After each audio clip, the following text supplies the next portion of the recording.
नमस्कार, आप देख रहे हैं द फैक्ट इंडिया और मैं हूं आपके साथ इंदु राठौड़। सूबे में चाहे बरसात ने मौसम की मिजाज को बेशक ठंडा कर दिया हो या यूं कहें कि गर्मी से राहत दिला दी हो, लेकिन जनाब राजस्थान की सियासत अब तेजी से गर्म होने वाली है।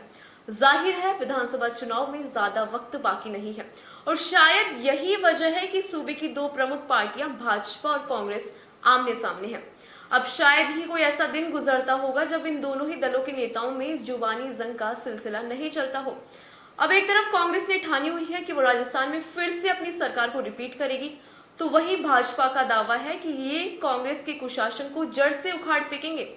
हाल ही में कार्यक्रम में भाजपा प्रदेश अध्यक्ष सतीश पूनिया ने सूबे के सरदार के लिए कह दिया कि मुख्यमंत्री अशोक गहलोत भाजपा के कांग्रेस मुक्त भारत अभियान के स्टार प्रचारक है और वो कांग्रेस पार्टी में बहादुर शाह जफर की भूमिका निभा रहे हैं, इसीलिए वो मुझे पसंद है।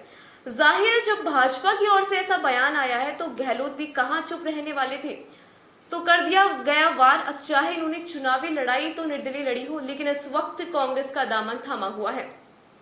गहलोत के सलाहकारों में से एक विधायक संयम लोढ़ा, जिन्होंने भी अपने एक ट्वीट के जरिए सतीश पूनिया को ये चेतावनी दे डाली कि अगर दम है तो वो फिर से आमेर से ही विधानसभा चुनाव लड़कर दिखाए।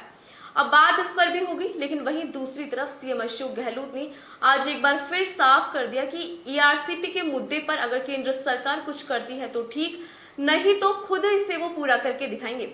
यानी कुल मिलाकर इस वक्त कांग्रेस और भाजपा में जिस तरह आमने सामने की ठनी हुई है, अब वो किसी से छुपी नहीं है। अब भाजपा को मौका मिले तो वो, कांग्रेस को मौका मिले तो वो फिर अपने बाण छोड़े बिना नहीं रहेंगे। दरअसल सियासी दस्तूर की तरह राजस्थान में जिस तरह से आरोप प्रत्यारोप का सिलसिला चल रहा है, उससे साफ जाहिर होता है कि बस अब चुनाव आने वाले हैं। हालांकि भी 1.5 साल का वक्त है, लेकिन चर्चाएं कुछ इस तरह से हैं मानो वोटों की जंग अभी से शुरू हो गई। वैसे ये भी गलत नहीं है कि चाहे सीधे तौर पर या फिर अप्रत्यक्ष तौर पर वोटों की सियासत तो शुरू ही होनी थी। अब पर्दे के पीछे जहां एक तरफ कांग्रेस ने अपनी तैयारियों का अमली जामा पहनना शुरू कर दिया है, तो वहीं भाजपा ने भी चुनावी चैसे पर अपनी मोहरें फेंकना शुरू कर दिया। हाल ही में आदिवासी इलाकों में भाजपा नेताओं का सियासी सफर, तो वहीं कांग्रेस की ओर से नई योजनाओं का ऐलान। यानी पीछे कोई नहीं, जिसे जैसा मौका मिल रहा है वो अपना पासा फेंक रहा है, क्योंकि यहाँ सूबे की जनता इन दोनों ही पार्टियों के निशाने पर है। वजह सीधी सी है, वोटों के खातिर।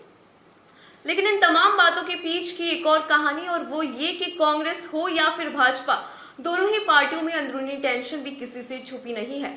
जहां भाजपा में सीएम की कुर्सी को लेकर अलग अलग तस्वीरें सामने आ रही हैं, प्रदेशाध्यक्ष के बदलाव को लेकर अलग अलग बातें सामने आ रही हैं, तो वहीं कांग्रेस के अंदरूनी हालात की कहानी भी कुछ इस वक्त ठीक नहीं है। कांग्रेस में अपने वजूद को लेकर इस वक्त केवल सचिन पायलट ही नहीं बल्कि दूसरे दिग्गज भी पसोपेश के मुहाने पर खड़े नजर आ रहे हैं। लेकिन जो भी हो, वक्त है भाजपा के पास भी, तो कांग्रेस के पास भी, और दूसरे उन नेताओं के पास भी जो अगले 1.5 साल में सियासत की बिसात पर अपनी किस्मत को आजमाएंगे। लेकिन बस सवाल ये कि आखिर जनता जनार्दन किसकी किस्मत चमकाती है, क्योंकि तर्रुब का इक्का तो पब्लिक के पास ही होता है। फिलहाल के लिए इतना ही, मुझे दीजिए इजाजत, नमस्कार।